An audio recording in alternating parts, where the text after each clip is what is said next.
जैसा कि बच्चों पिछले चैप्टर्स में हमने जो पहला चैप्टर बिजनेस स्टडी का पढ़ा, तो बिजनेस स्टडी के फर्स्ट चैप्टर में आपने क्या देखा, सिर्फ बिजनेस मैनेजमेंट का इंट्रोडक्शन, मैनेजमेंट की मीनिंग्स, उसके लेवल्स, उसका सिग्निफिकेंट। जब सेकंड चैप्टर पे मूव होते हो तो वहां पे आपने क्या देखा, तो बच्चों सेकंड चैप्टर में आपने वॉच किया कि वहां पे प्रिंसिपल्स दिए हुए थे, हेनरी फ्यूल्स के प्रिंसिपल और आपका एफडब्ल्यू टेलर का साइंटिफिक प्रिंसिपल। वहां पे कुछ टेक्निक्स, कुछ प्रिंसिपल्स आपने वहां पे स्टडी किया। आफ्टर दैट जब हम थर्ड चैप्टर पे आते हैं तो फिर वहां पे आपने पूरे बिजनेस के इन्वॉल्वमेंट को अच्छी तरीके से समझा, जहां पे आपने बिजनेस इन्वॉल्वमेंट की डेफिनेशंस वगैरह, उसके concepts, features, importance and after that dimensions of a business organisation को, sorry, dimension of a business involvement को आपने स्टडी किया। That is a third chapter. But बच्चों जब आप फोर्थ चैप्टर पे आए, अब fourth, fifth, six, seven, eight, fourth, fifth, six, seven and eight, ये जो बच्चों आपके 4 to 5 चैप्टर्स हैं, 4 to 8, they all are the functions of management. They all are the function of management. ये जितने भी आपके बाकी के चैप्टर्स हैं, ये सब क्या है, फंक्शन ऑफ मैनेजमेंट। जैसा कि chapter number 4 that is called planning, chapter number 5 that is called organising, chapter number 6 staffing, chapter number 7 directing, and at last chapter number 8, that is called controlling. That is the 5 functions of a management. आपको पता है 5 functions: planning, organizing, staffing, directing and controlling. And there is a separate chapter in your book. Planning का chapter अलग है, आपका organisation का इसके बाद का चैप्टर है, फिर उसके बाद इस तरीके से सारे फंक्शंस के एक सेपरेट आपके क्या है, चैप्टर्स दिए हुए हैं। तो अब हम यहाँ पे एक एक चैप्टर्स को डिटेल में पढ़ेंगे। डिटेल जो पहला फंक्शन है मैनेजमेंट का, वो है प्लानिंग। अब बच्चों दिमाग में एक चीज होनी चाहिए, माइंड में एक चीज को याद रख लेना कि प्लानिंग, देखो ये सब क्या है, आपको पता है मैनेजमेंट का फंक्शन है sir, these all are management functions. तो बेटा जब ये मैनेजमेंट का फंक्शन, तो मैनेजमेंट के ही फंक्शन है, तो मैनेजमेंट में इंक्लूड होंगे कि नहीं होंगे? भाई मान लो कि ये मैनेजमेंट है, ये मैनेजमेंट के फंक्शंस हैं, ये है पूरा मैनेजमेंट, ये मैनेजमेंट का फंक्शन, तो मैनेजमेंट तो टोटल है ना, और मैनेजमेंट के अंदर क्या है, उसका फंक्शन है। तो बेटा मैनेजमेंट के जो भी फीचर्स होंगे, मैनेजमेंट के जो भी इंपॉर्टेंस होंगे, कहीं ना कहीं वो भी आपको उनके फंक्शंस में देखने को मिलेंगे। जो आपने फर्स्ट चैप्टर में मैनेजमेंट का फीचर पढ़ा था, मैनेजमेंट के फंक्शंस पढ़े थे, वो सब कहीं ना कहीं यहाँ पे भी आपको देखने को मिले। तो कंफ्यूज मत होइएगा, जो फंक्शंस आपको आते हैं अच्छी तरीके से उन पर फोकस रखिएगा, जो फंक्शंस आपके लिए नए हैं उनको ध्यान से सीखिएगा। तो आइए बच्चों, स्टार्ट की जाती है द फर्स्ट चैप्टर, वो the first chapter that is called planning. अब a question arise, what do you mean by planning? Planning होती है, बड़ा आसान सा क्वेश्चन है, कोई भी किसी से पूछ लेता है। सर क्वेश्चन तो इतने हैं, जब देखे तब कोई ना कोई किसी से पूछ लेता है, ये बताओ, वो बताओ, वो बताओ। Sir what do you mean by planning? Planning क्या है? सर जानते तो हैं कि प्लानिंग होती क्या है, लेकिन हो सकता है कि एक्सप्लेन करने में कहीं ना कहीं वर्डिंग की प्रॉब्लम आ सकती है, या कुछ हम नहीं बता सकते। हमें पता है प्लान कैसे किया था, किसी चीज को प्लानिंग कैसे किया था, क्योंकि जब हम स्कूल भी आते थे, या आज भी अगर हम सुबह उठते हैं तो सुबह से लेकर शाम तक का हमारा सारा काम जो होता है कोई ना कोई प्लान पे टिका होता है। उसके लिए हम पहले से प्लानिंग बनाते हैं। पहले से क्या बनाते हैं? पहले से, वर्ल्ड को ध्यान से सुनिएगा, पहले से प्लान बनाते हैं। तो मतलब प्लानिंग क्या है? कोई चीज एडवांस में करना। सर अगर हमें आगे फ्यूचर में कोई भी काम करना है तो उसके लिए मुझे आज प्लान करना पड़ेगा।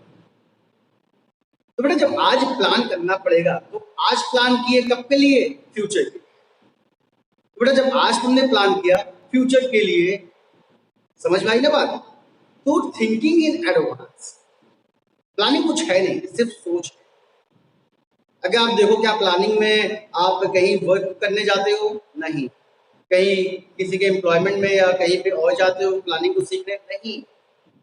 प्लानिंग क्या है? सिर्फ आपकी सोच है, आपकी थिंकिंग है, thinking in advance, that is called a planning. Only the thinking in advance, that is called a planning. In a simple word, in a general life, we can say that thinking in advance is a planning.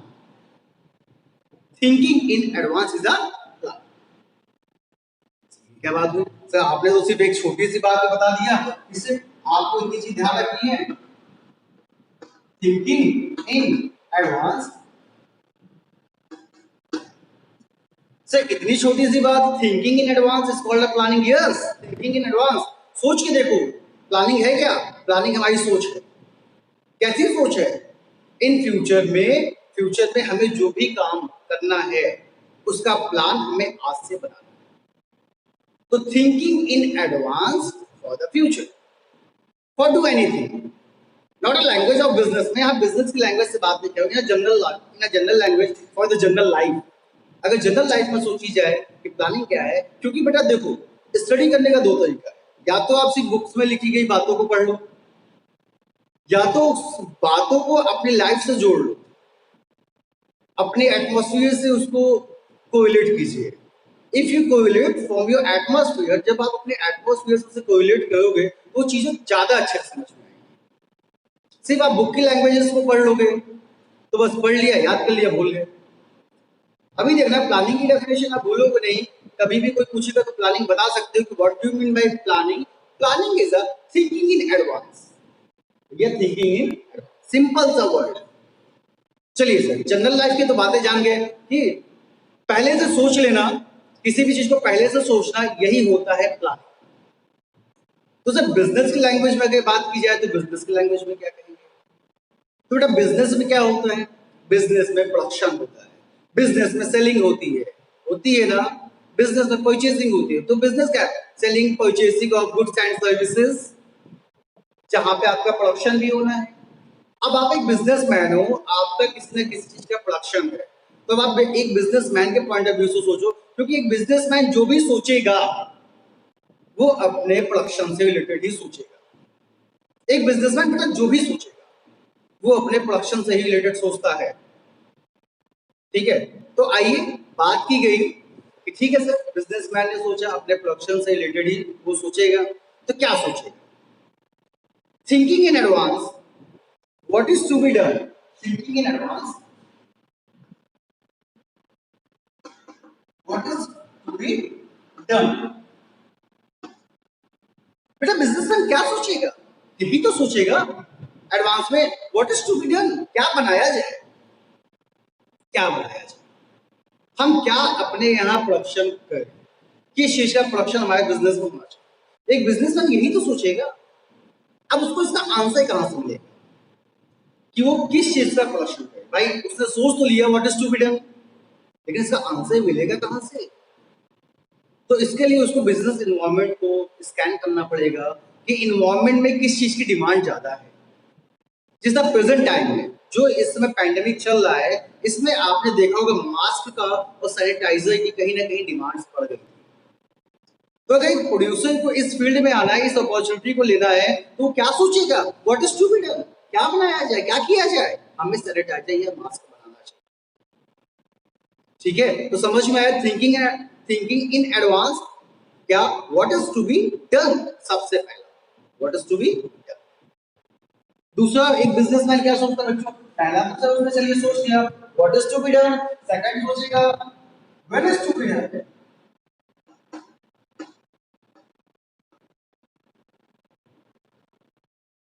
कब बनाया जाए। सोचिए, आपको production करना है, what is to be done, क्या बनाया जाए, and when is to be done, कब बनाया जाए। The third one is how is to be done,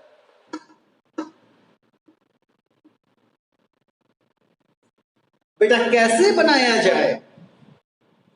thinking in advance, what is to be done, क्या बनाया जाए, when is to be done, कैसे बनाया, कब बनाया जाए, and how is to be done, कैसे बनाया जाए। ये सबसे बड़ा क्वेश्चन है, इससे इसको किया कैसे। That is called a planning, that is called a planning, what's a businessman think in advance. And at last, by whom, by whom it should be done, by whom it should be done। At last बच्चों क्या लिखा? बाय whom it should be done means कौन कौन इसे बनाएगा, हमें कितने एम्प्लॉयज की जरूरत होगी, या एम्प्लॉयज से बनेगी चीजें, या मशीन से बनेगी, मशीन मेड होंगी या एम्प्लॉय मेड होंगी, मैन मेड होंगी, ठीक है। तो whom is to be done, कौन बनाएगा। एक बिजनेसमैन को अपने प्रोडक्शन के लिए इन चारों बातों को सोचना पड़ता है कि नहीं पड़ता। हमें क्या बनाना है, कब बनाना है, कैसे बनाना है और कौन बनाएगा। क्या बनाना, कब बनाना, कैसे बनाना, कौन बनाना, इन्हीं चार बातों को सोचता है। बट जब वो पहले से सोचता है, thinking in advance, then that is called a planning. इसी को हम क्या कहते हैं, प्लानिंग। ओके, देन अगर अब आपसे पूछा जाए कि are you know the planning, what do you mean by planning, then what's your answer. The planning refers to thinking in advance what is to be done, when is to be done, how it is to be done, and by whom it should be done. That is called a planning. तो मेरे ख्याल से यहाँ पे planning की definition आपको समझ में आ गई होगी। प्लानिंग होता क्या है बच्चों, ये भी आपको समझ में आ गया होगा। सिंपल से वर्ड में कभी भी कोई भी अगर कहीं पे भी आपसे ये पूछा जाए कि what do you mean by planning, then only a answer, sir planning is a thinking in advance, nothing else, thinking in advance. If we think in advance means we are planning anything. Okay, चलो, तो that is called a planning. ठीक है sir, planning तो हमें समझ में आ गया, but कभी भी क्वेश्चन में या कभी भी किसी भी चैप्टर में, चाहे वो आपका अकाउंट्स हो या फिर आपका बिजनेस हो या इकोनॉमिक्स हो या फिर आपको कोई भी सब्जेक्ट है, अगर बेटा आपके कोई कॉन्सेप्ट पूछता है, किसी भी चीज का कोई कॉन्सेप्ट पूछता है, आपने उसके एक डेफिनेशन दी कि sir it is the plan, तो बेटा उसके फीचर्स भी लिखना इंपॉर्टेंट होता है। क्या लिखना, फीचर्स लिखना। अब चलिए फीचर्स की भी बाद में बात की जाएगी, अभी यहाँ पे एक मोटिव को और सोचो। Thinking in advance, what is to be done, when is to be done, how is to be done, and for whom it should be done. ये तो एक प्लानिंग की नॉर्मल डेफिनेशन हो गई। बट बिजनेस में होता क्या है, अब मेरी बात को ध्यान से सुनना। बिजनेस में टाइम पीरियड होता है। टाइम पीरियड का सेंस है इतने समय में, एक फिक्स टाइम में आपको इतनी चीजें बनानी ही बनानी है। That is called a business. आपको 1 वीक, 2 वीक, 3 वीक दे दिया जाता है, टारगेट दे दिया जाता है, बेटा 2 वीक, 3 वीक में इस टारगेट को आपको अचीव करना है। सपोज दैट एक स्पेसिफिक टाइम पीरियड, एक स्पेसिफिक टाइम पीरियड में अगर आपको बेटा कोई टारगेट दे दिया जाए, एक स्पेसिफिक टाइम पीरियड में अगर बच्चों आपको कोई टारगेट दे दिया जाए, तब आपका प्लान उस टाइम को दिमाग में रखते हुए करना पड़ेगा। मान लीजिए अभी मैंने आपको कह दिया कि आप पढ़ाई कीजिए 12th की, और पेपर 2-3 साल, 5 साल या पेपर पता नहीं कब होगा, हमें नहीं पता पेपर कब होगा, तो अब क्या होगा, आपका काम उसी वे में धीमे धीमे चलता रहेगा, चलता रहेगा, चलता रहेगा, क्योंकि आपको ये नहीं पता है कि आपके पेपर एग्जाम कब होंगे। लेकिन अगर मैंने ये कह दिया कि बेटा 2 महीने बाद आपके पेपर है या 10 दिन बाद आपके पेपर स्टार्ट हो जाएंगे, तो आपकी स्टडी तुरंत तेज हो जाएगी, क्योंकि तब आप एक सेट एक टाइम पीरियड में जो आपको टारगेट है आपको उसे अचीव करना है कि 10 दिन में मुझे इतने चैप्टर्स को कंप्लीट करना है, क्योंकि 10 दिन बाद मेरा पेपर है। तो आपकी स्पीड बढ़ जाएगी, काम करने की स्पीड भी आपकी बढ़ जाएगी, और कहीं ना कहीं आप इस टारगेट, इस टाइम पीरियड को ध्यान में रख के, इस टाइम पीरियड को ध्यान में रख के सोचते हो, थिंकिंग इन एडवांस, इस टाइम पीरियड को ध्यान में रख के प्लान करते हो, होता है ना। तो बेटा बस वही चीज है, टाइम पीरियड कभी भी बात अगर की जाती है टाइम पीरियड, तो टाइम पीरियड के लिए डेफिनेशन क्या हो जाएंगे इसकी, तब टाइम पीरियड की डेफिनेशन बदल जाएगी। सबसे पहले set a target for the specific time period, set a target for the specific time period. पहले आप एक टारगेट बनाइए एक स्पेसिफिक टाइम पीरियड, उसके बाद formulate different courses of actions, formulate different course of actions. पहले आप क्या कीजिए, टारगेट बनाइए एक टाइम पीरियड में, उसके बाद उसको फॉर्मुलेट कीजिए, जो उस टारगेट को अचीव करने के लिए जो भी काम है, डिफरेंट टाइप से हम इस टारगेट को पा सकते हैं। भाई एक टारगेट को अचीव करने के लिए कई तरीके होते हैं ना, कई वेज होते हैं, तो आप उन सभी वेज को फॉर्मुलेट कीजिए, उन सभी वेज को बनाइए किन किन वे से हम इस टारगेट को अचीव कर सकते हैं। जब आपके पास different different course of action हो जाएंगे तो उसके बाद आप उसमें से कोई बेस्ट कोर्स सिलेक्शन कीजिए, कोई बेस्ट कोर्स सेलेक्ट कीजिए। भाई आपके पास डिफरेंट वेज हैं इस टारगेट को पाने के लिए इस टाइम पीरियड में, तो आप उसमें से बेस्ट कोर्स को सेलेक्ट कीजिए जिससे कि आप इस टाइम पीरियड में इस टारगेट को अचीव कर सकें। तो formulate different course of action and selecting one of them which is best for your target in a specific time period। तो बेटा टाइम पीरियड के अकॉर्डिंग इसकी ये डेफिनेशन हो जाती है कि setting a target for a time period and formulate different course of action and selecting one of them for achieving your target within a time period। तो आपको जो भी डेफिनेशन इसमें से ठीक लगे आप उसे लिख सकते हो, चाहे ये लिख दो जो आसान सी है या फिर टाइम पीरियड के बेसिस पे भी आप इसे कॉन्सेप्ट को बता सकते हो। तो ये था बच्चों प्लानिंग का टोटल कॉन्सेप्ट।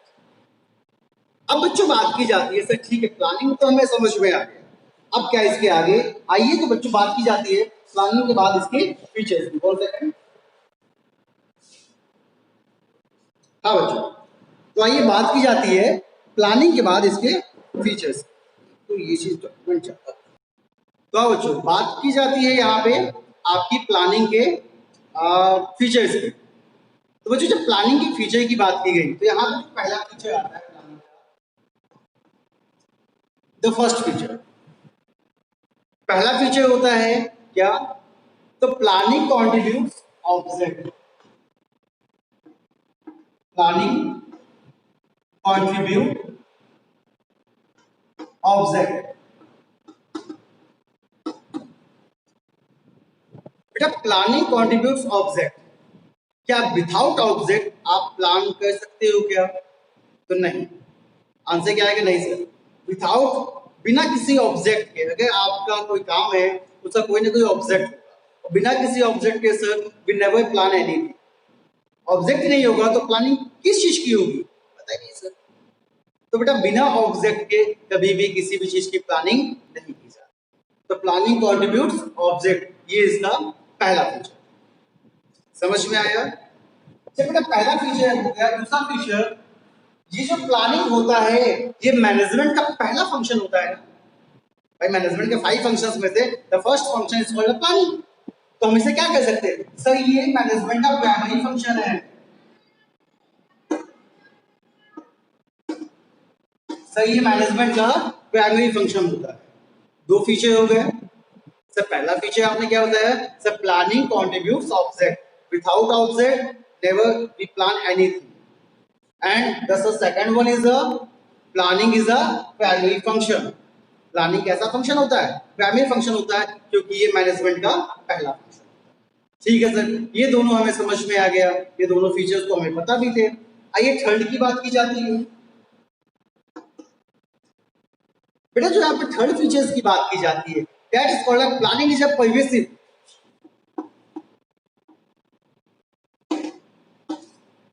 परवेसिव का मतलब है प्लानिंग हर जगह एप्लीकेबल होता है। ऐसा देखिए अब बिजनेस में आपके 3 लेवल के डिपार्टमेंट होते हैं, टॉप लेवल, मिडिल लेवल और लोअर लेवल। इसका बिजनेस में आपका प्लानिंग है, ऑर्गेनाइजिंग है, स्टाफिंग है, डायरेक्टिंग है, कंट्रोलिंग, ये से फंक्शंस हैं। प्लानिंग आप देखोगे तो प्लानिंग आपको हर एक लेवल पे मिलेगी, हर एक फंक्शन में मिलेगी। किसी भी फंक्शंस को करने से पहले आपको उसके बारे में प्लान करना पड़ता है। किसी भी लेवल में कोई भी डिसीजन लेने से पहले आपको उसके बारे में प्लान करना पड़ता है ना। तो दैट इज कॉल्ड, हम ये कह सकते हैं कि प्लानिंग क्या है बेटा, प्लानिंग में ये परवेसिव का फंक्शन है कि ये परवेसिव का कैरेक्टरिस्टिक है कि ये सब जगह होता है, इट इज एवरीवेयर। ओके, अब आइए सर ये तीनों तो समझ में आ गए। जब जो फोर्थ पॉइंट की बात की गई, तो फोर्थ पॉइंट जो कि आपने अभी पढ़ा कि प्लानिंग फ्यूचरिस्टिक होती है, हमें प्लानिंग हमेशा फ्यूचर के लिए होती है, कभी भी करंट टाइम के लिए प्लानिंग नहीं की जाती। हमें आगे क्या करना है, फ्यूचर में क्या करना है, हमें इसके बारे में सोचना पड़ता है पहले से। तो बेटा इसे कहते हैं फ्यूचरिस्टिक। प्लानिंग में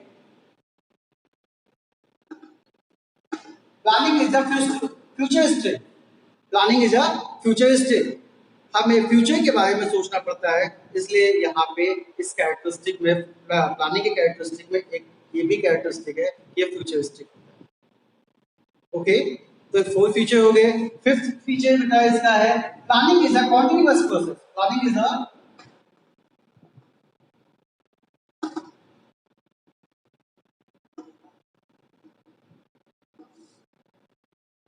planning is a continuous process. Planning एक कॉन्टिन्यूअस प्रोसेस होता है जो कि बराबर चलता है, ये कभी बंद नहीं होता कि आज हमने प्लान किया कल से प्लानिंग बंद, अब प्लानिंग नहीं होगी, हो चुकी है एक बार प्लानिंग, ऐसा नहीं होता। ये कॉन्टिन्यूअस प्रोसेस होता है जो कि बराबर बिजनेस में चलना है, चाहे वो किसी भी लेवल पे हो या किसी भी फंक्शन में। तो ये आप कह सकते हो कि planning is a continuous process. ये सभी फंक्शंस बेटा आपने मैनेजमेंट में भी देखे होंगे, पर्वेसिव का आपको दिखाई दिया होगा, कॉन्टिन्यूअस प्रोसेस इसे मैनेजमेंट में भी आपको दिखाई दिए। ठीक है, चलिए तो ये हो गया 5th। 6th बेटा है planning involve decision making.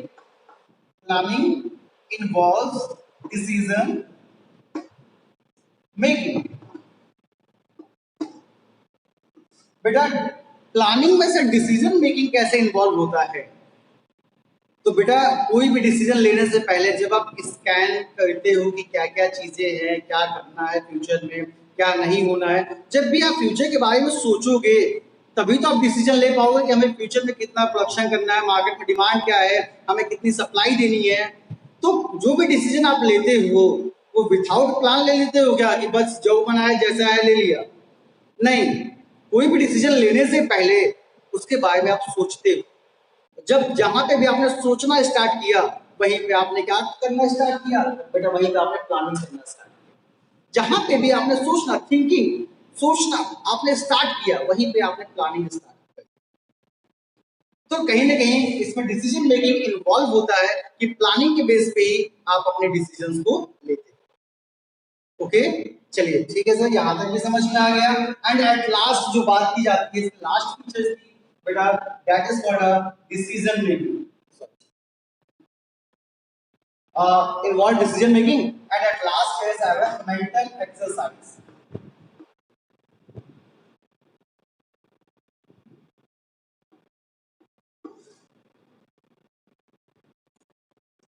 Mental exercise, mental दिमाग की एक्सरसाइज। बेटा जाहिर सी बात है सर, ये तो नॉर्मल सी चीज है, हम जितना दिमाग पे प्रेशर डालते हैं, जितना हम किसी चीज के बारे में सोचते हैं, उतनी ही ज्यादा हमारी मेंटल एक्सरसाइज। ये तो नॉर्मल सा एक कैरेक्टरिस्टिक है कि जहां पे भी सोचने की बात आती है वहां पे मेंटल एक्सरसाइज जरूर इन्वॉल्व होगा। क्यों सर, ऐसा क्यों होता है? क्योंकि बेटा जब भी आप सोचोगे तो दिमाग पे प्रेशर पड़ेगा, दिमाग पे जब जोर पड़ेगा तो कहीं ना कहीं वो आपके मेंटल एक्सरसाइज में इन्वॉल्व हो जाता है। तो हम कह सकते हैं कि प्लानिंग का एक ये भी फीचर है, that is called mental exercise. So how many features? I will tell you there is just 7 features whatever I will tell you, and यही फीचर्स बेटा आपकी बुक्स में भी दिए होंगे, यही फीचर्स आप एनसीईआरटी उठाओगे वहां भी आपको मिलेगा, यही फीचर्स आप जब अपनी कोई भी बुक उठा लोगे, कोई भी सप्लीमेंट बुक उठा लोगे तो जनरली यही फीचर्स आपको वहां भी देखने को मिलेगा। तो पहला ये कैसा होता है, तो planning contributes object, without object we never plan anything. Second, primary is the planning is the primary function. Okay sir, second दो हो गए। Third one, planning is the pervasive, and the fourth one it is a futuristic। ये futures के बारे में हम सोचते हैं इसलिए हम इसे फ्यूचरिस्टिक भी बोल सकते हैं। Fifth one is the sir, fifth one planning is a continuous process, ये तो बराबर चलता है। And sixth one planning involve decision making, and at last seventh it is a mental exercise। तो बेटा बस आज के लिए इतना काफी। इस चीज को आप अपनी कॉपी में आज की डेट में लिख लीजिएगा, जो भी कंटेंट है सोच के समझ के, जो भी चीजें नहीं आती हैं वो आप मुझसे नेक्स्ट क्लास में पूछ सकते हैं या फिर मुझे मैसेज करके आप पूछ सकते हैं। हाँ, बहुत जल्दी आपकी कॉपीज भी स्कूल में मंगवाई जाएगी, इसलिए अपनी कॉपीज को कंप्लीट कीजिए जिससे कि आपको यहाँ कॉपी सबमिट करने में दिक्कत ना हो और आपका काम टाइम से कंप्लीट रहे। तो डेली टू डेली मैं यहाँ पे जो भी चीज पढ़ाता हूँ उस चीज को आप बराबर नोटिस कीजिए, ठीक है, अब मैं आपके क्वेश्चंस का जवाब दूंगा, आपको जो भी चीजें पूछनी है आप पूछ सकते हो और फिर मुझसे बता